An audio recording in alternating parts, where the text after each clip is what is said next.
Les voici enfin, Hervé Guéquière et Stéphane Taponnier, libres. Un an et demi sans voir le soleil, un an et demi, on est resté quand même cloîtrés. Les seuls moments où nous pouvions sortir, c'est très tôt le matin, donc il fait encore nuit, et le soir pour aller aux toilettes. Pendant les périodes difficiles, ce ne sont pas les 2 repas journaliers qu'on leur sert qui leur remontent le moral. Une nourriture pas spéciale otage, mais une nourriture spéciale montagne afghane, c'est-à-dire très peu à manger, toujours la même chose. Mine de rien, quand on n'a rien à faire, parfois on se raccroche un peu à la nourriture. Là, c'était pas du tout le cas, c'était même extrêmement pénible. Ça paraît bête, hein, la nourriture, mais c'est vital, c'est vital.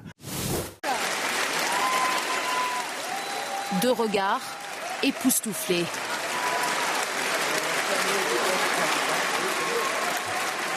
Face à eux, des milliers de salariés de France Télévisions, des journalistes, des techniciens, leurs collègues. Sur 5 étages, plus une place de libre sur les coursives.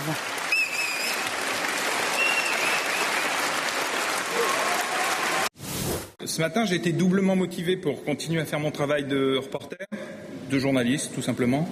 Et là, je ne suis pas doublement motivé, je suis 1000 fois motivé. Au cours des 18 mois, la France n'a jamais perdu la trace de ses otages.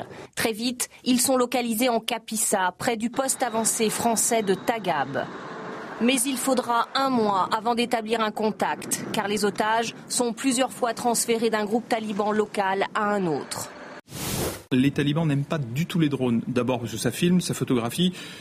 Pas en Afghanistan mais au Pakistan, ça bombarde.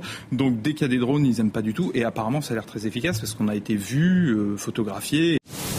Quelques minutes plus tard, ils retrouvent l'équipe de l'émission Pièce à conviction pour laquelle ils étaient partis en Afghanistan. Stéphane Taponnier, pour la première fois depuis 1 an et demi, reprend sa caméra. L'immense joie de pouvoir filmer lui-même ses instants de bonheur.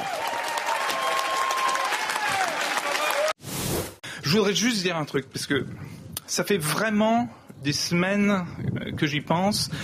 Des otages, il y en a beaucoup dans le monde. Et j'ai vraiment une pensée très émue pour ceux qui sont otages et pour ceux qui ont été abattus aussi. Merci à tous. Merci. À bientôt.